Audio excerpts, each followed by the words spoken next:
പള്ളിയുടെ ആവശ്യങ്ങൾ നോക്കി, അതിന്റെ നാടിന്റെ വികസനം നോക്കി. നാടിന്റെ വികസനമാണ് വഖഫ് കൊണ്ട് ചെയ്യേണ്ടത്. ഉദാഹരണം, സ്കൂളില്ലാത്തടത്ത് സ്കൂൾ ഉണ്ടാക്കേണ്ടത് വഖഫിന്റെ ഭൂമിയാണ്. അവിടെ ബാത്റൂം പബ്ലിക് ഇല്ലാത്ത സ്ഥലത്ത് പബ്ലിക് ബാത്റൂം ഉണ്ടാക്കേണ്ടത് വഖഫ് ഭൂമിയാണ്. ജനങ്ങൾക്ക് എന്താണോ വേണ്ടത്, അത് ആശുപത്രിയാവാം, സ്കൂളാവാം, പള്ളിയാവാം, മദ്രസയാവാം, എന്തും അത് ജാതി മതഭേദമന്യേ ജനങ്ങൾക്ക് ഉപകാരമുള്ള സംഭവത്തിലേക്ക് കൺവേർട്ട് ചെയ്യാൻ എന്ത് ചെയ്യണം? ജനറൽ ബോഡികൾ തയ്യാറാണ്. ഞങ്ങൾ പലപ്പോഴും ദുബായിയുടെ പല പരിസരങ്ങളിലൂടെ യാത്ര ചെയ്യുമ്പോൾ നല്ല നല്ല നല്ല ടൗണുകളിൽ ഇങ്ങനെ മതിൽ കെട്ടിയിട്ട് കാട് പോലെ വളർന്നു നിൽക്കുന്ന ചില സ്ഥലങ്ങൾ കണ്ടിട്ടുണ്ട്, ഒരു പണിയും ചെയ്യാതെ. അപ്പൊ ഞങ്ങൾ വിചാരിച്ചിട്ടൊക്കെ ശ്മശാനാണെന്ന്. അങ്ങനെയാണ് ആൾക്കാർ പറയാം, അവിടെ ആളെ മറവീണ സ്ഥലം തോന്നുന്നുണ്ട് എന്ന് പറയും. നമുക്കറിയില്ല. പക്ഷെ അതൊക്കെ യഥാർത്ഥത്തിൽ അന്നത്തെ നാട്ടിൽ UAE-യുടെ പുരാതനമായ ആളുകൾ പള്ളിക്കും മറ്റു കാര്യങ്ങൾക്കും വേണ്ടി ഒപ്പ് ചെയ്ത ഒപ്പ് സ്ഥലങ്ങളായിരുന്നു. നമുക്കതറിയില്ലേ. ഈ സുലൈമാൻ ഗർഗായി വന്നപ്പോൾ എന്ത് ചെയ്തു എന്നറിയില്ല. അദ്ദേഹം സമ്പന്നമായ ആളുകളെ മുഴുവൻ വിളിച്ചു വരുത്തിയിട്ട് പറഞ്ഞു, ഈ സ്ഥലം മുഴുവൻ നിങ്ങൾക്ക് വലിയ സമയത്തിന് പാട്ടത്തിന് തരണം. 60-40, 60 നിങ്ങൾക്കും 40 ഞങ്ങൾക്കും. അങ്ങനെ ഔഖാഫ് പിന്നെ കാണുന്നത് ഇന്ത്യയിലെ UAE-യുടെ ഏറ്റവും വലിയ പാർക്കുണ്ടാക്കി വലിയ വലിയ ആളുകൾക്ക് അവാർഡ് കൊടുക്കുന്ന മില്യൺ കണക്കിന് രൂപ ഉണ്ടായി. ഇന്ന് ഔഖാഫ് ഏറ്റവും സമ്പന്നമായ ഒരു സംഭവമാണ്. ഇവിടെ ഇന്ന് നടക്കുന്നത് വിദ്യാർത്ഥികളുടെ ഒരു ക്യാമ്പാണ്. സാധാരണ എല്ലാ സ്കൂളൊക്കെ പൂട്ടിക്കഴിഞ്ഞാൽ ഒട്ടുമിക്ക സ്ഥലങ്ങളിലും ഇങ്ങനത്തെ ക്യാമ്പുകൾ ഉണ്ടാവാറുണ്ട്. ഈ വടക്കൂട്ടിലെ ക്യാമ്പ് 5 വർഷമായിട്ട് തുടങ്ങിയ ഒട്ടുമിക്ക ക്യാമ്പുകളിൽ ഞാൻ വന്നിട്ടുണ്ട്. അതിൻ്റെ അവസാനത്തെ ക്യാമ്പിലാണെന്ന് തോന്നുന്നു എൻ്റെ മകൻ, അന്ന് 17-18 വയസ്സുള്ള എൻ്റെ മകൻ ഇവിടെ വന്ന് 16-17 വയസ്സുള്ളപ്പോൾ ഇവിടുത്തെ വിദ്യാർത്ഥികളോട് സംവദിച്ചതും ഞാൻ ഓർക്കുന്നുണ്ട്. ഈ എന്തിനാണ് ക്യാമ്പ് എന്ന് ചോദിച്ചാൽ നമുക്കൊക്കെ ആഗ്രഹം നമ്മുടെ കുട്ടികൾ നമ്മൾ പറയുന്നത് കേൾക്കണമെന്നാണ്. 10 മാസം അവർ പറയുന്നത്, നമ്മൾ പറയുന്നത് അവർ കേൾക്കും. ഈ 2 മാസം അവർ പറയുന്നത് നമ്മൾ കേൾക്കണം. അതാണ് അതിൻ്റെ ഷെഡ്യൂൾ. 10 മാസത്തെ കുട്ടികൾ നമ്മൾ പറഞ്ഞാൽ അവർ പഠിക്കും, അവർ പള്ളിയിൽ പോകും, എല്ലാ കാര്യങ്ങളും ചെയ്യും. പക്ഷേ അവർക്ക് നമ്മളോട് ഡിമാൻഡുണ്ട്. ഇനി വരാൻ പോകുന്ന 2 മാസമുണ്ട്, അത് എൻ്റെ മാസമാണ്. അന്ന് ആ മാസത്തിൽ ഞാൻ പറയുന്നത് നിങ്ങൾ കേൾക്കണം. ഇത് ലോകോത്തരമായ ഒരു കാഴ്ചപ്പാടാണ്. സത്യത്തിൽ നമ്മളവർ ഈ 2 മാസം അവർ വന്നാൽ അവർക്ക് സ്കൂളുകളിൽ നിന്ന് കിട്ടിയ അറിവ് അവരുടെ പരീക്ഷയിൽ അവർ ചോദ്യം ചെയ്യപ്പെട്ടിട്ടുണ്ട്. നമ്മുടെ 2 മാസത്തിലും നമ്മുടെ സഹവാസം കൊണ്ട് അവർക്ക് കിട്ടുന്ന അറിവ് അവർക്ക് 10 മാസം അവിടെ സ്കൂളിൽ പ്രാക്ടിക്കലി കൊണ്ടുവരാനുള്ളതാണ്. ഈ ക്യാമ്പുകളുടെ പ്രാധാന്യം എന്ന് പറയുന്നത് ചെറുതല്ല. നമ്മുടെ കുട്ടികൾ, ഈ എൻ്റെ മുന്നിൽ വന്നിരിക്കുന്ന കുട്ടികളൊക്കെ കൗമാരപ്രായക്കാരാണ്. കൗമാരപ്രായം എന്ന് പറഞ്ഞു കഴിഞ്ഞാൽ അതൊരു കെമിക്കൽ റിയാക്ഷൻ്റെ പ്രായമാണ്. 12 മുതൽ 19 വയസ്സ് വരെയാണ് അതിൻ്റെ ശാസ്ത്രം പുതുതായിട്ട് അതിനെ നിർവഹിച്ചിട്ടുള്ളത്. 12 വയസ്സ് മുതൽ അങ്ങോട്ട് അവർക്ക് കെമിക്കൽ റിയാക്ഷൻ. എന്താണ് കെമിക്കൽ റിയാക്ഷൻ്റെ മലയാളം? കെമിക്കൽ റിയാക്ഷൻ്റെ മലയാളം ഞാൻ ഉദാഹരണം പറയാം. ഒരു പെനഡോൾ എന്ന് പറയുന്ന ഒരു ഗുളിക, അത് പാരസെറ്റമോൾ എന്ന് പറയുന്ന കെമിക്കലാണ് അതിനകത്ത് ഉണ്ടാകുന്നത്. ആ ഗുളിക നമ്മൾ കഴിച്ചാൽ നമുക്ക് വേദന ഇല്ലാതെയാവും. അപ്പോൾ നമ്മൾ എഴുന്നേറ്റ് നടക്കുകയും മറ്റു കാര്യങ്ങളൊക്കെ ചെയ്യുമ്പോൾ ബോഡി ആക്റ്റീവ് ആവും, മെല്ലെ വേദന മാറി. ഇത് ആണ് കെമിക്കലിൻ്റെ പ്രയോഗം. യഥാർത്ഥ തലവേദന മാറുന്നില്ല, മറിച്ച് അത് നമുക്ക് ഫീൽ ചെയ്യാത്ത വൈറ്റമിൻ സിയോ ഡിയോ അത് നമ്മുടെ ശരീരത്തിൻ്റെ അളവ് കൂട്ടുമ്പോൾ നാം വേദന അറിയുന്നില്ല എന്ന് മാത്രം. സംഭവം വീക്കെൻഡ്സ് ഇറ്റ് ഇസ് സം എന്താണ് പറയുക, ഒരു മെഡിസിനാണ്. ഇത് കുട്ടികൾക്ക് സംഭവിച്ചുകൊണ്ടിരിക്കുന്ന സമയമാണ്. 12 മുതൽ 19 വയസ്സ് വരെ സമയത്ത് അവരുടെ ശരീരം വളരണം, മീശ വരണം, താടി വരണം, നല്ല മസിൽ വരണം, നല്ല ഭൗതികമായ കാഴ്ചപ്പാടുകൾ കൊണ്ട് ബുദ്ധി ഉറക്കണം. അങ്ങനെയുള്ള ഒരു വലിയ ചേഞ്ചസ് വരാൻ വേണ്ടി അള്ളാഹു അവരുടെ ഘട്ടം അങ്ങനെയാണ് സെറ്റപ്പ് ചെയ്തത്. നമ്മളൊക്കെ അങ്ങനെ തന്നെയാണ്. അപ്പോൾ ആ സമയത്ത് അവർക്ക് ചുവപ്പ് കാണിച്ചു കൊടുത്താൽ അവർ പറയും പച്ചയാണ്, പച്ച കാണിച്ചു കൊടുത്താൽ അവർ നീലയാണ്. കാരണം എന്താണ്? അതിലേക്ക് അറ്റൻഷൻ കൊടുക്കാൻ പറ്റാത്ത വിധം അവരുടെ മനസ്സിൽ ഒരു പുഴയും ഒരു കടലും ഒഴുകുന്നുണ്ട്. അതവരെ ആ ഒരു നിലക്ക് വൈബ്രേറ്റ് ചെയ്യുകയാണ്. അത് അവരുടെ ശരീരത്തിനും മനസ്സിനും ഒക്കെ ആവശ്യമുള്ള ഒരു കാലമാണ്. ആ വൈബ്രേഷനിലൂടെ കടന്നു പോകുമ്പോൾ നമ്മൾ ആദ്യം അവരോട് സ്കൂളിൽ നിന്ന് അവരെ പഠിപ്പിക്കും. എന്താ പഠിപ്പിക്കുക? 4ാം ക്ലാസ്സിൽ നമ്മൾ LKG നമ്മൾ കൊണ്ടുകൊടുത്തു കഴിഞ്ഞാൽ നമ്മൾ ഏൽപ്പിക്കുന്ന ടീച്ചറിനെയാണ്, ഒരു ഗുരുവിനെയാണ്. ഇപ്പം നമ്മൾ ആ ഒരു സിസ്റ്റത്തിൽ നിന്ന് മാറിയിട്ട് പഠിപ്പിനെയും മാർക്കിനെയും ചോദ്യം ചെയ്യുന്ന ഒരു അവസ്ഥയിലേക്ക് വന്നിട്ടുണ്ട്. അങ്ങനെയല്ല വേണ്ടത്. ഒരു ടീച്ചറെ ഏൽപ്പിച്ചു കൊടുക്കുകയാണ്. എൻ്റെ മകൾ നിങ്ങളുടെ കയ്യിലാണ്, എല്ലാവിധ കുറവുകളും പരിഹരിച്ചിട്ട് എൻ്റെ മോനെ നോക്കണം, വളർത്തണം എന്ന് പറയുന്ന ഒരു ഓരോ കോമ്പിനേഷനും അത് 1ാം ക്ലാസ്സിലെ ടീച്ചറോട് പറയണം, 2ാം ക്ലാസ്സിലെ ടീച്ചറോട് പറയണം. അങ്ങനെ ഈ കുട്ടി വളരുന്നതിനനുസരിച്ച് ആ പ്രധാനപ്പെട്ട ടീച്ചറുമായി നമ്മളുണ്ടാകുന്ന ബന്ധം അവരെ ഏൽപ്പിച്ചു കൊടുത്ത് അവരാണത് ചെയ്യുന്നത് എന്ന ഫീല് വരുത്താൻ നമ്മൾ ശ്രമിക്കണം. അപ്പോഴാണ് ഈ കെമിക്കൽ റിയാക്ഷൻ്റെ കറക്റ്റായിട്ടുള്ള ആ ഒരു സംവിധാനം ഒത്തുപോവുകയുള്ളൂ. അപ്പൊ ഞാൻ പറഞ്ഞു വരുന്നത്, ഇത്തരം ക്യാമ്പുകൾ നമ്മൾ കൊടുക്കുമ്പോൾ കുട്ടികൾക്കുണ്ടാവുന്ന പ്രത്യേകത സ്വഭാവ രൂപീകരണത്തിൽ മാത്രമല്ല. ഇപ്പൊ നമ്മുടെ കുട്ടികളിൽ മെക്കാനിക്കലി കുറച്ച് കപ്പാസിറ്റി ഉള്ള കുട്ടികളുണ്ടെങ്കിൽ, ഇപ്പോൾ ഒരുപാട് കാർ കമ്പനികളുണ്ട്, വളരെ സിസ്റ്റമാറ്റിക്കായ സർവീസാണ്. ആ കുട്ടികൾക്ക് അവിടെ അങ്ങനെ ഓപ്ഷനുണ്ട്. നമ്മൾ ചെന്ന് നമ്മുടെ കുട്ടിയെ അവിടെ പറഞ്ഞയച്ചു കഴിഞ്ഞാൽ 2 ആഴ്ച 3 ആഴ്ച 1 ആഴ്ച ഒക്കെ എങ്ങനെയാണ് ഒരു കാർ വർക്ക് ചെയ്യുന്നത്, എങ്ങനെയാണ് മെയിൻ്റനൻസ് എന്ന് ആ കുട്ടികൾ നോക്കിക്കാണും. അതിപ്പോൾ കമ്പനികളോട് റിക്വസ്റ്റ് ചെയ്താൽ അവർ കൂടെ നിർത്തുന്ന സിസ്റ്റമുണ്ട്. ഞാൻ പറഞ്ഞു വരുന്നത്, നമ്മുടെ കുട്ടികളെ നമ്മൾ ഏറ്റവും കൂടുതൽ ശ്രദ്ധിക്കേണ്ടതും ടൂർ പോകേണ്ടതും. ടൂർ പോകുക എന്നൊക്കെ പറഞ്ഞാൽ എങ്ങനെ, ഞാൻ എൻ്റെ ചെറുപ്പത്തിൽ നീന്തം പഠിച്ചതിന് ടൂർ പോയിട്ടാണ് എന്ന് പറഞ്ഞാൽ എൻ്റെ ഉമ്മയുടെ വീട് കോലളമ്പിലാണ്. ഞാൻ ചെറുപ്പത്തിൽ സ്കൂൾ കൂട്ടിയ 2 മാസം എൻ്റെ മൂത്തമ്മയുടെ വീട്ടിലാണ്. അവിടെ നിന്നാണ് ഞാൻ നീന്തം പഠിച്ചത്, സ്വിമ്മിങ് പഠിച്ചത്. അവിടെ നിന്നാണ് ഒറ്റയ്ക്ക് ഒരു ഫ്രീഡത്തോടു കൂടെ കാര്യങ്ങൾ ചെയ്യാൻ നമ്മൾ പഠിച്ചത്. ഇതാണ് ടൂർ എന്ന് പറയുന്നത്. അപ്പോൾ വിദ്യാർത്ഥികളെ കൂട്ടി അവരുടെ ഉമ്മമാരെയും വല്യമ്മമാരുടെയും വീട്ടിലൊക്കെ പോയി ഒരു സ്വാതന്ത്ര്യത്തോടു കൂടെ മറ്റു കാര്യങ്ങളിലേക്ക് നീങ്ങി ഒരു 2 ആഴ്ചയൊക്കെ അവരുടെ മാനസികമായ ഒരു ടെൻഷൻ തീർത്തു കൊടുത്ത്, ആരാണ് ഉപ്പ ആരാണ് ഉമ്മ എന്നൊക്കെ അവർക്ക് മനസ്സിലായി, നല്ല ഭക്ഷണമൊക്കെ അവർക്ക് വേണ്ടത് ഉണ്ടാക്കി കൊടുത്ത് അവരെ പരിചരിക്കേണ്ട സമയമാണ് ഈ 2 മാസം. ആ 2 മാസം അങ്ങനെ പരിചരണത്തിന് കിട്ടാത്ത കുട്ടികളാണ് വികൃതി എന്ന പേരിലൊക്കെ നമ്മൾ ലേബൽ ഒട്ടിച്ചു വിടുന്നത്. കാരണം അവർക്ക് ആ സമയത്ത് നമ്മൾ വിചാരിക്കുന്നത് 10 മാസം കൊടുത്ത് ഫീസ് കൊടുത്താൽ മതി. 10 മാസമല്ല ഫീസ് കൊടുക്കേണ്ടത്, 12 മാസമാണ്. 12 മാസത്തെ ഫീസ് ഉപയോഗപ്പെടുത്തേണ്ടത് മറ്റു ചില കാര്യങ്ങൾക്കാണ്. പിന്നെ നമ്മൾ മനസ്സിലാക്കേണ്ടത്, കുട്ടികൾക്ക് ഇൻവെസ്റ്റ് ചെയ്യണം. പണ്ടത്തെ പോലെയല്ല. പണ്ട് എന്തുകൊണ്ട് നമ്മുടെ നാട്ടിൽ വിദ്യാഭ്യാസം പിറകോട്ട് പോയി എന്ന് പറഞ്ഞാൽ, പഠിക്കാൻ മുന്നിൽ ഒരു സാധനം വെച്ചിട്ടില്ല. പഠിക്കാൻ ഒരു സാധനം മുന്നിൽ വെച്ചാൽ പഠിക്കാൻ ആവശ്യമായ ഉന്മേഷമുള്ള ഫുഡായിരിക്കണം കുട്ടി കഴിക്കേണ്ടത്. ആ പ്രോട്ടീനും മറ്റുള്ള എല്ലാ വൈറ്റമിനുകളും നമ്മുടെ കുട്ടികൾ, ചില കുട്ടികൾ പറയും ഭയങ്കര മൂകതയായിട്ടിരിക്കും. 10 വയസ്സിൽ മൂകതയായിട്ട് കുട്ടി ഇരിക്കുന്നെങ്കിൽ വൈറ്റമിൻ്റെ കുറവാണ്, നോ ഡൗട്ട്. എന്താ കാരണം? വയറ് നിറച്ച് ചോറ് കൊടുക്കും, വയറ് നിറച്ച് ചപ്പാത്തി കൊടുക്കും, വയറ് നിറച്ച് കൊടുക്കേണ്ടത് കൊടുക്കും. പക്ഷെ അതൊന്നും ആ കുട്ടിക്ക് മതിയായ വൈറ്റമിൻസ് അല്ല. വൈറ്റമിൻസ് ആര് പറഞ്ഞു? ന്യൂട്രീഷൻ്റെ കാര്യം ഇവിടുന്ന് മനസ്സിലാക്കണം. സ്കൂളിൽ നിന്ന് ടീച്ചർമാർ പറയും ഇന്നെ കുട്ടികൾക്ക് ഫുഡ് കൊടുക്കണം, നമ്മൾ കൊടുത്തേക്കുന്ന അപ്പോഴാണ് ആ കുട്ടികൾ ആ ഒരു ട്രാക്കിലേക്ക് വരുന്നത്. വാഴക്ക് മാത്രം വളമിട്ടാൽ പോരാ, നെല്ലിന് മാത്രം വളമിട്ടാൽ പോരാ. വളമിടേണ്ടത് മക്കൾക്കാണ്. നല്ല രീതിയിൽ വളമിടണം, നല്ല കാശ് അതിന് മാറ്റി വെക്കണം. ഉപയോഗിച്ച് ആ ഒരു ശീലത്തിലൂടെ നടന്നുപോയ രക്ഷിതാവ് എന്ന നിലയ്ക്ക് നിങ്ങളോട് എനിക്ക് ധൈര്യത്തിൽ പറയാൻ പറ്റും, ഞാൻ എൻ്റെ കുട്ടികളെ വളർത്തുമ്പോഴും ഈ ചേരുവ, അവരുടെ തെറ്റുകൾ വളരെ വലുതാക്കിക്കൊണ്ട് ശിക്ഷിക്കുന്നൊരവസ്ഥ പാടില്ല.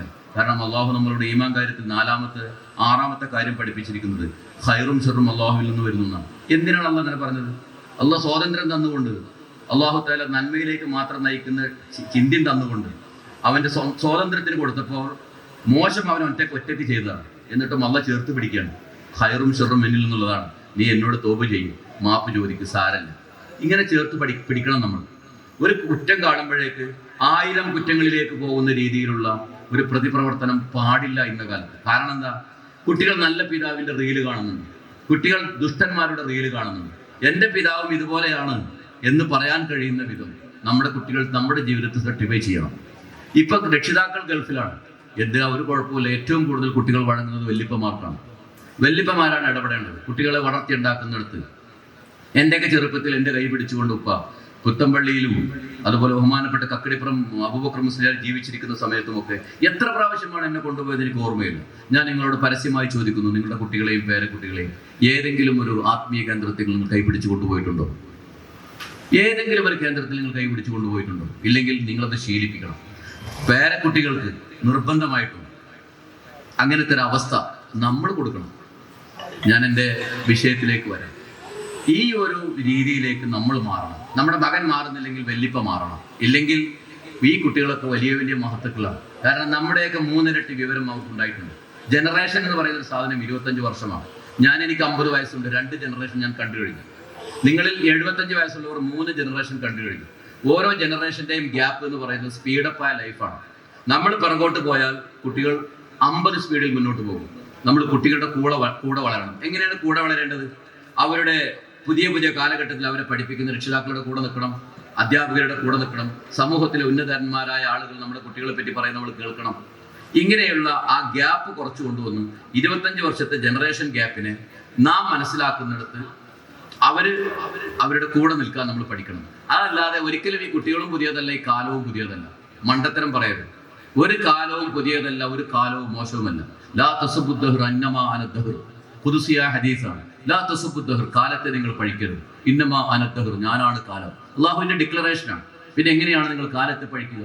കാലത്തെയല്ല പഴിക്കേണ്ടത്, നമ്മുടെ വിചാരത്തെയും നമ്മുടെ ചിന്തയെയും ഒക്കെ നമ്മൾ കൊണ്ടുവന്നത് നമ്മൾ ജനിച്ചത് 60 വർഷം മുമ്പാണ്. 60 വർഷത്തിൽ ഏറ്റവും കൂടുതൽ ഗ്രാഹ്യമായ ഒരു പ്രായമുണ്ടായിരുന്നു, അത് 2ഉം 3ഉം വയസ്സുള്ളപ്പോഴാണ്. 2ഉം 3ഉം കുട്ടികൾക്ക് വയസ്സുള്ളപ്പോഴാണ് അവന്റെ ചിത്രങ്ങൾ മുഴുവൻ തലയിൽ കയറിയത്. നമ്മുടെ ചെറുപ്പത്തിൽ നമ്മുടെ മുറ്റവും നമ്മുടെ വീടും മാത്രമേ ഉള്ളൂ. ആ സമയത്ത് ദുബായിൽ ജനിച്ചൊരു കുട്ടിയുടെ വളർച്ചയും നമ്മുടെ നാട്ടിൽ ജനിച്ച കുട്ടിയുടെ വളർച്ച തമ്മിൽ വ്യത്യാസമുണ്ട്. വളരെ ഇമ്പോർട്ടൻ്റ് ആയ ഒരു സംഭവം, കുട്ടി ജനിച്ചത് എവിടെ എന്നുള്ളത് നിങ്ങൾ ലണ്ടനിലേക്ക് ഒരു വിസക്ക് അപേക്ഷിച്ച് നോക്കുക, മനസ്സിലാവും. ലണ്ടൻ പോലുള്ള സ്ഥലങ്ങളിലേക്ക് ഒരു വിസ അപേക്ഷിച്ചാൽ ഈ കുട്ടിയുടെ ജനനം എവിടെയാണെന്ന് ചോദിച്ചാൽ അക്കാലഘട്ടത്തിൽ ഇതിന്റെ പിതാവ് സമ്പന്നനാണ് എന്നർത്ഥം. അപ്പൊ ന്യൂട്രീഷനും ഫുഡൊക്കെ നന്നായി കിട്ടിയിട്ടുണ്ടാവും, നല്ല ബുദ്ധി ഉണ്ടാവും, നല്ല തൻ്റെ ഇടം, വേഗം പാസ്സാക്കും. നിങ്ങൾ മനസ്സിലാക്കണം, കുട്ടി ജനിച്ചത് ലണ്ടനിലാണ്, കുട്ടി അപേക്ഷ കൊടുക്കുന്നത് ലണ്ടൻ വിസക്കാണ്. ആ കുട്ടി ജനിച്ചത് ദുബായിലാണെങ്കിൽ, അതല്ലെങ്കിൽ വേറെ ഏതെങ്കിലും കൺട്രിയിലാണെങ്കിൽ ഈ രക്ഷിതാവിന് ഈ കുട്ടിയെ പ്രസവിക്കുന്ന കാലത്താണ് സമ്പന്നനാണ്, ആവശ്യമായ വിദ്യാഭ്യാസം കൊടുത്തിട്ടുണ്ട് എന്ന് ലണ്ടനിലെ അംബാസഡർ വിശ്വസിക്കുകയും അതുകൊണ്ട് വിസ കിട്ടുകയും ചെയ്യും. ഇതൊക്കെ നടക്കുന്ന കാര്യം ഞാനീ പറയുന്നത്. അപ്പൊ അതുകൊണ്ട് നമുക്ക് വലിയ ഭാഗ്യമുള്ള ഒരു കാലഘട്ടമാണ്. തങ്ങളെപ്പോലുള്ള ആളുകൾ ഇത്തരം സദസ്സുകളൊക്കെ വിളിച്ചു ചേർത്ത് നമുക്ക് മനോഹരമായ സിസ്റ്റം ഉണ്ടാക്കി തരുമ്പോൾ നമ്മുടെ കുട്ടികൾ അതിലൊന്ന് പഠിക്കുകയും അനുഭവിക്കുകയും അവർ നന്നായി. ഡോക്ടർ സലീം പയ്യയുടെ കയ്യിൽ കുട്ടികളെ കിട്ടിയാൽ പേടിക്കേണ്ടതില്ല. അദ്ദേഹം കുട്ടികൾക്ക് ആവശ്യമായ എല്ലാ ചേരുവകളും നൽകും. അവരെ കൊണ്ട് കളിപ്പിക്കും, അവരെ കൊണ്ട് ചെയ്യിപ്പിക്കുന്ന സന്തോഷങ്ങൾ ചെയ്യിപ്പിക്കും. അതിലുപരി അവരുടെ മനസ്സുകളിലൊക്കെ കെട്ടിക്കിടക്കുന്ന അഴുക്കുകളെയൊക്കെ വൃത്തിയാക്കി, അതല്ലെങ്കിൽ മനോഹരമായ ചാലുകൾ കീറി നന്മ അതിലേക്ക് വന്നു ചേരാനുള്ള ചില മനോഹരമായ വഴികൾ സൃഷ്ടിക്കാൻ കേമനാണ് ഡോക്ടർ സലീം. അതുകൊണ്ട് ഞാൻ എൻ്റെ വാക്കുകൾ വല്ലാതെ നീട്ടുന്നില്ല. ഇത്തരം ക്യാമ്പുകൾ നടക്കൽ നിർബന്ധമാണ്. അതിലുപരി നിങ്ങളെല്ലാവരും നിങ്ങളുടെ മഹല്ലുകൾ ഭരിക്കുന്നവരാണെങ്കിൽ വെക്കേഷൻ എങ്ങനെ ഉപയോഗിക്കണമെന്ന് നമ്മുടെ പള്ളികളിൽ വെച്ച് ഉസ്താദുമാർക്ക് അറിയില്ലെങ്കിൽ അറിവുള്ള ആളുകളെ കൊണ്ട് ക്ലാസ് എടുപ്പിക്കണം. അങ്ങനെ ആ 2 മാസത്തെ ഡിഫൈൻ ചെയ്യണം.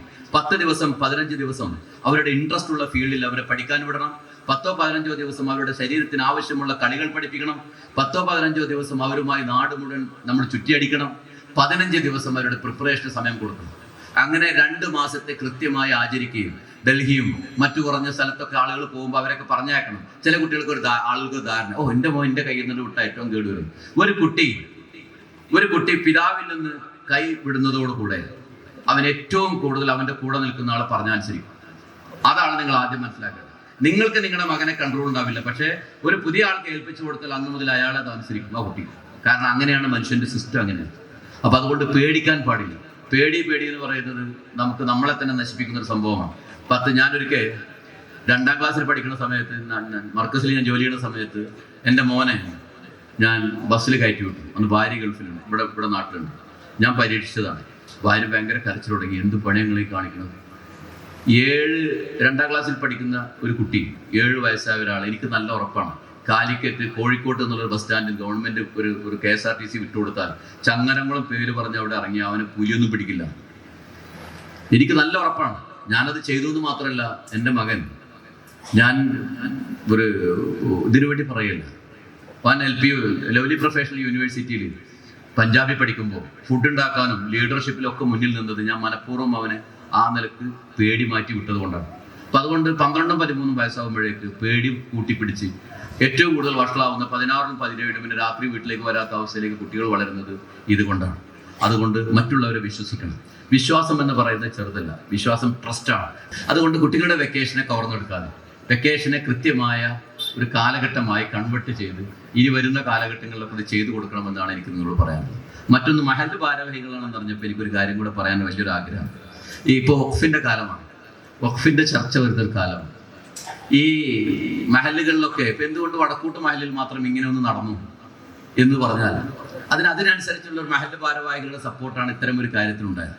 നമ്മുടെ തൊട്ടടുത്ത് കിടക്കുന്ന മഹല്ലുകളും നേരത്തെ ഞാൻ പറഞ്ഞതുപോലെ വഖഫ് സ്വത്ത് എന്താണ് മോദി പറഞ്ഞൊരു കാരണം? മോദി പറഞ്ഞൊരു കാരണം ഗംഭീരമായ കാരണമാണ്. ഒരു ഉപകാരവുമില്ലാതെ, അതുകൊണ്ട് ആർക്കും ആവശ്യമില്ലാത്ത രീതിയിൽ ഒരുപാട് സ്ഥലങ്ങൾ വെറുതെ ഇട്ടിട്ട് പിന്നെ ഇതിനൊരു ഉപകാരപ്രദമായ ഒരു സിസ്റ്റം ഉണ്ടാക്കി കൊടുത്തൂടെ എന്നാണ് വളരെ വലിയ അജണ്ടയൊക്കെ ഉള്ളിൽ ഒളിപ്പിച്ചിട്ടുണ്ടെങ്കിലും പുറത്ത് പറഞ്ഞൊരു മറുപടി. ഇത് സത്യമല്ല. എത്ര മഹല്ലിൽ നമ്മൾ എത്രത്തോളം സ്ഥലങ്ങൾ കിടക്കുന്നുണ്ട്. 40 വർഷം കൊണ്ടാണ് മർക്കസ് ഇന്നീ കാണുന്ന വളർച്ചയെത്തിയത്. ഇപ്പം 50 വർഷമായി. പക്ഷെ നോളേജ് സിറ്റിക്ക് 13 വർഷമുള്ളൂ. 13 വർഷമാകുമ്പോഴേക്ക് നോളേജ് സിറ്റി കേരളത്തിൽ അടയാളപ്പെടുന്ന ഒരു സാധനം മാത്രമല്ല, ഏകദേശം 1000 കോടിയോളം വരുന്ന ഇൻവെസ്റ്റ്മെന്റിന്റെ മനോഹരമായ ഒരു സിറ്റിയായി രൂപാന്തരപ്പെട്ടു. ഇന്നലെ എൻ്റെ ഡ്രൈവർ എന്നെ ആ സിറ്റിയിൽ കൊണ്ടുപോയി ഡ്രോപ്പ് ചെയ്തിട്ട് അയാൾ പാർക്ക് ചെയ്തപ്പോൾ എന്നോട് പറഞ്ഞു, എവിടെ ഇത് പാർക്ക് ചെയ്യുന്നതിന് എനിക്കൊരു പിടി കിട്ടുന്നില്ല, അതുകൊണ്ട് സാർ ഒരു പണി ചെയ്തു, ആവശ്യമാവും എന്നെ വിളിച്ചോ, ഞാൻ വരാമെന്ന് പറഞ്ഞു. കാരണം അത്രയും വിശാലമായി കിടക്കുന്ന ഒരു സ്ഥലത്താണ്. അപ്പോൾ ആ ലൊക്കേഷൻ പറഞ്ഞാൽ മനസ്സിലാവണില്ല. അപ്പം ഞാൻ പറഞ്ഞു വരുന്നത്, എന്തുകൊണ്ടത് സംഭവിച്ചു? അത് സംഭവിച്ചതിൻ്റെ പിന്നിലൊരു കഥയുണ്ട്.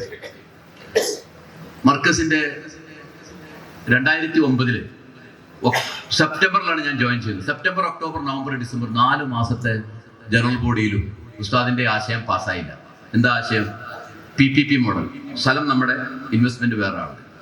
എന്താ കാരണം? ഇത് നമ്മുടെ വഖഫ് സ്വത്തിനോ അതല്ലെങ്കിൽ മറ്റ് നമ്മൾ മേടിച്ചൊരു മതസ്ഥാപനം മേടിച്ച സ്വത്തിനോ ഇത് പാടില്ല എന്നാണ് വിശ്വാസം. യഥാർത്ഥത്തിൽ ഞാൻ അന്ന് ഉസ്താദിനോട് പറഞ്ഞൊരു കഥയുണ്ട്. ഞാനും ഉമറാജുമൊക്കെ ദുബായിൽ വർക്ക് ചെയ്യുന്ന സമയത്ത് 93 മുതൽ 2000 വരെ ഞാൻ വർക്ക് ചെയ്തത് ദുബായ് എമിഗ്രേഷനിലാണ്.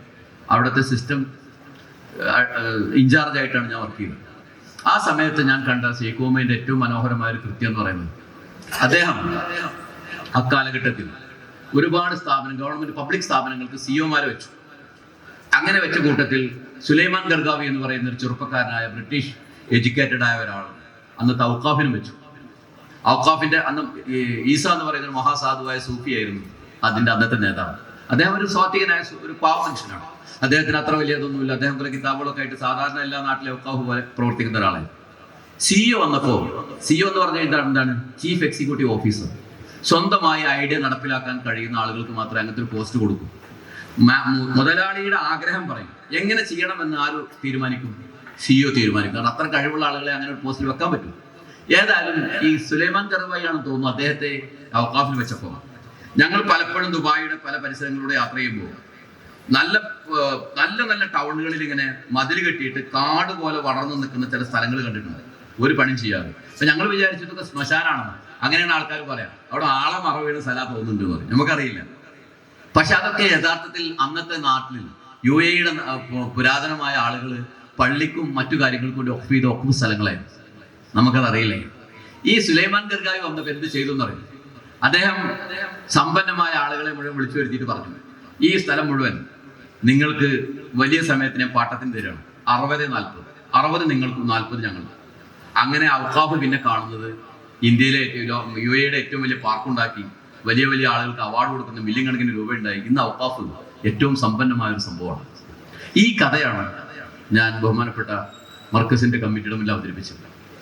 അപ്പൊ ആ ഒരു രീതിയിലേക്ക് വന്നാൽ നമ്മുടെ വളർച്ച ഫാസ്റ്റാണ്. ഇത് വളർച്ച നിങ്ങൾ നേരിട്ട് കണ്ടു. ഞാൻ നിങ്ങളോട് പറയുന്നത്, നിങ്ങളൊക്കെ ഓരോ കാലഘട്ടത്തിന്റെ വഖഫിന്റെ ഓണറായി വന്നിരിക്കുന്ന സമയത്ത് അതുകൊണ്ട് വിട്ട അങ്ങനെ നശിച്ചു ഭയങ്കര. നേരത്തെ കുട്ടികളുടെ കാര്യം പറഞ്ഞ പോലെ തന്നെ മനുഷ്യ നമ്മളൊക്കെ എപ്പോഴും മരിക്കുക എന്ന് തന്നെ അറിയാത്തൊരു ജീവിയിലേക്കാണ് അള്ളാഹു ഉത്തരവാദിത്തം ഏൽപ്പിച്ചത്. എപ്പോഴാണ് നമ്മൾ മരിക്കുക എന്നറിയില്ല. അത്രമാത്രം എന്താ പറയാ, ഒരു നിലക്കും അളവുകോലില്ലാത്ത ഒരു ജീവിതം തന്നിട്ട് നമ്മളോട് ഇതൊക്കെ കൈകാര്യം ചെയ്യാൻ വേണ്ടി പറഞ്ഞു. പിന്നെ അതെന്താവും എന്ന് ചിന്തിക്കരുത്. അതത് കാലഘട്ടത്തിലെ വിവരമുള്ള ആളുകളെ കൊണ്ട് നല്ല കോൺട്രാക്ട് ഉണ്ടാക്കി പള്ളിയുടെ ആവശ്യങ്ങൾ നോക്കി അതിന്റെ നാടിന്റെ വികസനം നോക്കി. നാടിന്റെ വികസനമാണ് വഖഫ് കൊണ്ട് ചെയ്യേണ്ടത്. ഉദാഹരണം, സ്കൂളില്ലാത്തടത്ത് സ്കൂൾ ഉണ്ടാക്കേണ്ടത് വഖഫിന്റെ ഭൂമിയാണ്. അവിടെ ബാത്റൂം പബ്ലിക് ഇല്ലാത്ത സ്ഥലത്ത് പബ്ലിക് ബാത്റൂം ഉണ്ടാക്കേണ്ടത് വഖഫ് ഭൂമിയാണ്. ജനങ്ങൾക്ക് എന്താണോ വേണ്ടത്, അത് ആശുപത്രിയാവാം, സ്കൂളാവാം, പള്ളിയാവാം, മദ്രസയാവാം, എന്തും അത് ജാതി മതഭേദമന്യേ ജനങ്ങൾക്ക് ഉപകാരമുള്ള സംഭവത്തിലേക്ക് കൺവേർട്ട് ചെയ്യാൻ എന്ത് ചെയ്യണം? ജനറൽ ബോഡികൾ തയ്യാറാണ്. അതിന് ആലിമീങ്ങളോട് മസ്അല ചോദിക്കണം. അത് ചോദിക്കേണ്ടത് നമുക്ക് ഇഷ്ടമുള്ള മറുപടി തരുന്ന ആളോടല്ല, മറിച്ച് ഇത്രയും പുതുലോകത്ത് സംവിധാനങ്ങൾ ഒരുക്കിയ ആളുകളോട് ചോദിക്കുമ്പോൾ നല്ല കൃത്യമായ മറുപടി കിട്ടും. അങ്ങനെയുള്ള സംഭവങ്ങളിലേക്ക് മഹല്ല് സ്വത്തുക്കൾ അതിനെ നശിപ്പിക്കാതെ അതിൻ്റെ ആവശ്യങ്ങൾക്ക് ചെലവഴിക്കണം. എൻ്റെ തൊട്ടടുത്തൊരു നാടുണ്ട്, 27 ഏക്കർ സ്ഥലം വിശുദ്ധ ഖുർആനോട് ഓതാൻ വേണ്ടി വഖഫ് ചെയ്ത സ്ഥലമാണ്. അതൊക്കെ കൃഷി ചെയ്യുന്നുണ്ട്, അതിലൊക്കെ പൈസയും കിട്ടുന്നുണ്ട്. ഒരൊറ്റ കുട്ടിയെ കൊണ്ടും ഒരു ആയത്ത് പോലും വേണമെങ്കിൽ ഒരാളെ 10,000 രൂപ ശമ്പളം കൊടുത്ത ഒരു വഖഫ് കൊടുത്ത ഒരു ആൾ സ്ഥിരമായി ആ പള്ളിയിൽ ഓതും. അതിന്റെ പരിസരത്ത് അന്ത്യവിശ്രമം കൊള്ളുന്ന ആളുകൾ ഞങ്ങൾക്ക് ഖുർആൻ കിട്ടണമെന്ന പേരിൽ വഖഫ് ചെയ്ത സ്ഥലമാണ്. അത് ചെയ്തില്ല, വേണ്ട. അതിൽ 2 ഏക്കർ സ്ഥലത്ത് ഒരു ഹിഫ്ള് കോളേജ് തുടങ്ങിയാൽ ബാക്കി അതിന്റെ സ്ഥലങ്ങൾ മുഴുവൻ ശമ്പളം കൊടുത്താലും ആ ഹിഫ്ള് കോളേജ് അവിടെ നിലനിൽക്കും. ചെയ്തില്ല. അപ്പൊ ചെയ്യാതിരിക്കാനുള്ള കാരണം എന്താണ്? ഒന്ന്, വളരെ അന്ധമായി എതിർക്കുന്ന ഒരു സമൂഹം എവിടെയും രൂപപ്പെടും. അവർക്ക് എന്ത് നോക്കേണ്ടതില്ല, അവർ വലിയ കാവലാളായി മാറും. പോലീസുള്ളടത്ത് അതൊന്നും പോലീസും നിയമമൊന്നും ബാധകമില്ലാതെ അവരവരുടേതായ ഒരു പ്രത്യേക രീതിയിൽ അതൊക്കെ സൂക്ഷിച്ചാലേ അങ്ങനെ ആവുള്ളൂ ഇങ്ങനെ ആവുള്ളൂ എന്ന് പറയുന്ന ഒരു സമൂഹം പൊട്ടിപ്പുറപ്പെടും. നമുക്ക് അവരെ ഒറ്റയടിക്ക് നിഷേധിക്കാൻ കഴിയില്ല. പക്ഷെ കൺവിൻസിങ് മീറ്റിംഗ് നടത്തി അവരെ നമ്മൾ കൂടെ എടുക്കണം. നമ്മൾ മനസ്സിലാക്കേണ്ടത്, നമ്മളൊക്കെ നല്ല യുവത്വം കഴിഞ്ഞവരാണ്. നമുക്കൊക്കെ ഇനി യുവത്വത്തിലേക്ക് തിരിച്ചു പോകാനുള്ള ചാൻസ് ഇല്ല. അവസാന കാലഘട്ടങ്ങളിലേക്ക് അസ്തമയ സൂര്യന്റെ മഞ്ഞ പടർപ്പ് നമ്മുടെയൊക്കെ മുഖത്ത് പടർന്നു തുടങ്ങി. കാരണം അപ്പം നമുക്കൊക്കെ അസ്തമിക്കണം. അസ്തമിക്കുന്നതിന് മുമ്പ് നമ്മൾ ചെയ്യേണ്ട ചില കർമ്മങ്ങൾ, മനോഹരമായ ചില കർമ്മങ്ങൾ അവനവൻ്റെ നാടുകളിൽ അവനവൻ്റെ റബ്ബിൻ്റെ പേരിൽ ഒക്കപ്പ് ചെയ്ത സ്ഥലങ്ങൾ, അതല്ലെങ്കിൽ അവനവൻ്റെ ഭാഗത്ത് നിന്ന് 2-3 സെൻറ്റ് ഒക്കപ്പ് ചെയ്തുകൊണ്ട് നമ്മളൊന്ന് മനസ്സിലാക്കണം. എല്ലാ മക്കൾക്കും നിങ്ങൾ സ്വത്ത് വിഹിതം വെച്ചോളൂ. പക്ഷെ റബ്ബിനൊരു വിഹിതം മാറ്റി വെച്ചില്ലെങ്കിൽ കുട്ടികൾക്ക് അത് മനോഹരമായി ഉപയോഗിക്കാൻ പറ്റില്ല. അവരൊക്കെ നല്ലതിനെല്ലാം ഉപയോഗിക്കാം. ആ സമയത്ത് എൻ്റെ പിതാവ് വളരെ പാവപ്പെട്ടവനായിരുന്നു. പക്ഷേ 10-30 സെൻറ്റ് സ്ഥലം പള്ളിക്ക് വഖഫ് ചെയ്തതുകൊണ്ട് മാത്രമാണ് വഖഫ് ചെയ്യണമെന്നൊരു ആഗ്രഹം എൻ്റെ മനസ്സിലുണ്ടായത്. അപ്പോൾ ഞാൻ പറഞ്ഞു വരുന്നത്, ഇങ്ങനെയുള്ള ശീലം നിങ്ങളുടെ മക്കൾക്ക് ഉണ്ടാവണമെങ്കിൽ 10 സെൻറ്റ് സ്ഥലം നമ്മൾ വഖഫ് ചെയ്യണം. വഖഫ് എന്ന് പറഞ്ഞു കഴിഞ്ഞാൽ അതിൻ്റെ അർത്ഥം എന്താണ്? റബ്ബിന് വേണ്ടി വഖഫ് ചെയ്യുക. എന്തും പൊതുസമൂഹത്തിന് വേണ്ടുന്ന എന്തും ചെയ്യാൻ പറ്റുന്ന രീതിയിൽ. അതുകൊണ്ടുള്ള ഗുണം എന്താണ്? ആ വഖഫ് കൊണ്ട് നമുക്ക് സ്വർഗം ഉറപ്പാണ്. സ്വർഗം ഉറപ്പുള്ള ഒരു കർമ്മമാണ്. ലൻ തനാലുൽ ബിർറ ഹത്താ തുൻഫിഖു മിമ്മാ തുഹിബ്ബൂൻ. നിനക്ക് ഇഷ്ടപ്പെട്ടത് ചെലവഴിക്കാത്ത കാലത്തോളം നിനക്ക് ബിർറ് എത്തില്ല. ബിർറ് എന്ന് പറഞ്ഞാൽ എന്താണ്? അത് തഖ്വയിലേക്കുള്ള ചവിട്ടുപടിയാണ്. ബിർറ് തഖ്വ, അങ്ങനെ പറയാം. ബിർറ് എന്ന് പറഞ്ഞ സാധനം അതിനർത്ഥം എന്താണെങ്കിലും എന്തർത്ഥം വെച്ചാലും കുഴപ്പമില്ല. പക്ഷെ അതിൻ്റെ അടുത്ത സ്റ്റെപ്പ് തഖ്വയാണ്. തഖ്വ എന്ന് പറഞ്ഞാൽ പടച്ചവനെ പേടിയാണ്.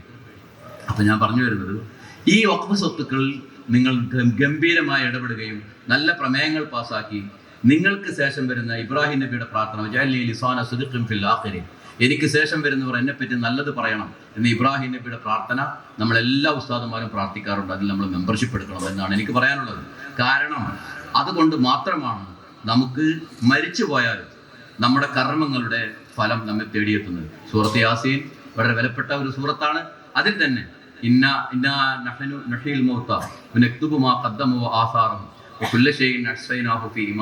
എന്നൊരു വാചകവും മനോഹരമായ ഒരു ആശയം. മനുഷ്യരാശിക്ക് ഇത്രമേൽ സന്തോഷം നൽകുന്ന ഒരു ആയത്ത് വേറല്ല. ഇന്നാ നഹ്നു നുഹ്യിൽ മൗത്ത, നാം ആണ് മരിച്ചവരെ ജീവിപ്പിക്കുന്നത്. സയന്റിഫിക്കൽ വെല്ലുവിളിയാണ്. അത് ആർക്കും കഴിയില്ല, മരിച്ചവരെ ജീവിപ്പിക്കാൻ ആർക്കും കഴിയില്ല. അത്ര പറയുന്നത് എന്താണ്? അതിന് ശേഷം വരാൻ പോകുന്ന കാര്യം അതിമനോഹരമാണെന്ന് സൂചിപ്പിക്കാനാണ് അള്ളാഹു ശാസ്ത്ര ലോകത്തെ നോക്കിക്കൊണ്ട് അങ്ങനെ ഒരു കാര്യം പറഞ്ഞു. ഇന്നാ നഹ്നു നുഹ്യിൽ മൗത്ത, നാം ആണ് മരിച്ചവരെ ജീവിപ്പിക്കുന്നത്, നിങ്ങൾക്ക് ആർക്കും കഴിയില്ല. നക്തുബു, നാം എഴുതി വെക്കുന്നത് മാ ഖദ്ദമു, ചെയ്തതെന്നല്ല. ഖദ്ദമു ഇനീഷ്യേറ്റഡ്. ഒരു നല്ല കാര്യത്തിന്റെ അടിസ്ഥാനത്തിൽ നമ്മൾ യോഗം കൂടി. ഇപ്പൊ ഈ കാര്യം ഇവിടെ ഉദ്ഘാടനത്തിന് നമ്മൾ ഒരുമിച്ച് കൂടി.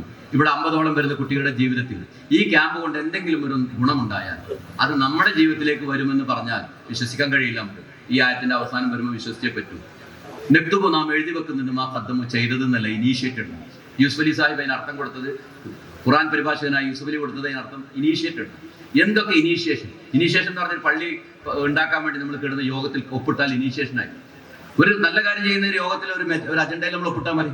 നിർത്തിയില്ല ആസാറം, അതിന്റെ സബ്സിക്വൻസസ് എന്ന് പറഞ്ഞാൽ എന്താ? ഒരു പ്ലാന്റ് നട്ടു, എത്രയോ വിത്തുകൾ ഉണ്ടായി, എവിടെയൊക്കെ മുളച്ചു. ആദ്യം വിത്ത് നട്ടവരും ആ പ്ലാന്റിന്റെ ആളുകൾക്കും അതിന്റെ ആസാർ സബ്സിക്വൻസസ് കിട്ടും. അപ്പൊ നമുക്കിതൊരു മണ്ടത്തരാണെന്ന് മനസ്സിലായി. നമുക്കിട്ടത് ഇങ്ങനെ പറയാൻ തന്നെ പറ്റണം. അള്ളാഹ് പറയണോ നിങ്ങൾക്ക് ഇത് മനസ്സിൽ തസവറാവില്ല. പക്ഷെ ഞാൻ പറയുന്നത്, എൻ്റെ അടുത്ത് വിശാലമായ അതിമനോഹരമായ കമ്പ്യൂട്ടർ സിസ്റ്റം ഉണ്ട്, ഞാൻ അതിൽ എഴുതി വെച്ചിട്ടുണ്ട്. അതാണ് എന്ന് പറയുന്നതിൻ്റെ അർത്ഥം. അപ്പൊ ഇത് മനുഷ്യന് തന്ന ഓഫറാണ്. നമ്മൾ ഒരുപാട് കാലം നമ്മുടെ കുട്ടികളെ നോക്കി, കുടുംബത്തെ നോക്കി, നമ്മളൊരു 50-55 വയസ്സ് കഴിഞ്ഞ് നമ്മൾ സ്വസ്ഥമായ ഒരു ജീവിതം വരുമ്പോൾ നമ്മുടെ ഒരു കമ്മിറ്റിയിൽ ചെല്ലുന്നത് കൊണ്ട് അവിടെ ചിലർ ഞാൻ കമ്മിറ്റിയിൽ പോയിട്ട് കാര്യമില്ല, അവിടെ മുഴുവൻ നെഗറ്റീവാണ്. സുഹൃത്തുക്കളെ, നെഗറ്റീവായ ഒരു കമ്മിറ്റിയെ നെഗറ്റീവിൽ നിന്ന് മാറ്റിയെടുക്കാൻ വേണ്ടി നിങ്ങളുടെ സാന്നിധ്യം ഉപയോഗപ്പെടുത്തിയാൽ എത്ര വലിയ പ്രതിഫലമാണ് നിങ്ങൾക്ക് ലഭിക്കുന്നത്. അതുകൊണ്ട് ചേർന്ന് നിൽക്കാൻ മാത്രം പടച്ച അള്ളാഹു, ചേരാതെ നിൽക്കുന്നുണ്ടെങ്കിൽ സ്വയം കഴിവ് കുറവാണെന്ന് തിരിച്ചറിയുക. കാരണം ചേർന്ന് നിൽക്കാനാണ് നമ്മൾ പഠിച്ചത്. ഒരാൾ പറയണം, ഞാൻ ആ കമ്മിറ്റി, പലരും അങ്ങനെ പറയാറുണ്ട്, ആ കമ്മിറ്റിയിലേക്ക് ഞാനില്ല, കാരണം അവരായിട്ട് അത് ശരിയാവില്ല. അവരായിട്ട് ശരിയാവാൻ വേണ്ടി ശ്രമിക്കുന്നതിനാണ് നിങ്ങൾക്ക് പ്രതിഫലം. നിങ്ങളുടെ പ്രതിഫലം അതിനാണ്. അതുകൊണ്ട് ഞാൻ എൻ്റെ വാക്കുകളൊക്കെ സംഭരിക്കുന്നു. എന്നെ ഇവിടെ എത്തിച്ചേർന്ന കുട്ടികളോട് എനിക്ക് പറയാനുള്ളത്, ജീവിതത്തിൽ ഏറ്റവും അസുലഭമായൊരു മുഹൂർത്തമാണ് നിങ്ങൾക്ക് ഡോക്ടർ സലീം പയ്യോളിയുമായി 5 ദിവസം കിട്ടുന്ന സഹവാസം. ജീവിതത്തിൽ ഓർത്തു വെക്കാനെന്നും ഞാൻ എപ്പോഴും എൻ്റെ ജീവിതത്തിൽ ഓർത്തു വെക്കുന്ന ക്ലാസ്സുകളിലൂടെ ഞാൻ സലീം പയ്യോളിയുടെ ക്ലാസ് അറ്റൻഡ് ചെയ്ത ഒരാളാണ്. അതുകൊണ്ട് എനിക്ക് ഉറപ്പിച്ച് പറയാൻ കഴിയും, എത്ര തന്നെ അറിവുകൾ നിങ്ങൾക്കുണ്ടായാലും പ്രായോഗികമായ മൂശയിൽ വാർത്തിട്ട് നിങ്ങളെ ചേർത്ത് പിടിച്ചുകൊണ്ട് അദ്ദേഹം പറയുന്ന വാക്കുകൾക്കും പ്രവർത്തനങ്ങൾക്കും അതിൻ്റെ ചിന്തകൾക്കുമൊക്കെ വലിയ മനോഹരമായ ഫലമുണ്ടാകുമെന്ന കാര്യത്തിൽ സംശയമില്ല. ഈ യോഗം ബിസ്മില്ലാഹിർ റഹ്മാനിർ റഹീം ഖുൽ ഹുവല്ലാഹു അഹദ് അല്ലാഹുസ് സമദ് ലം യലിദ് വലം യൂലദ് വലം യകുൽ ലഹു കുഫുവൻ അഹദ് എന്ന വിശുദ്ധമായ സൂക്തം കൊണ്ട് എല്ലാവരും ഒരുമിച്ച് ഉദ്ഘാടനം ചെയ്ത് അറിയിച്ചുകൊണ്ട് ഞാൻ എൻ്റെ വാക്കുകൾ ഉപസംഹരിക്കുന്നു. എന്നെ ക്ഷണിച്ച തങ്ങൾക്കും ഈ നാട്ടുകാർക്കും എല്ലാവർക്കും ഒരിക്കൽ കൂടി സന്തോഷം നേരുന്നു. വ ആഖിറു ദഅവാനാ അൽഹംദുലില്ലാഹി റബ്ബിൽ ആലമീൻ. അസ്സലാമു അലൈക്കും.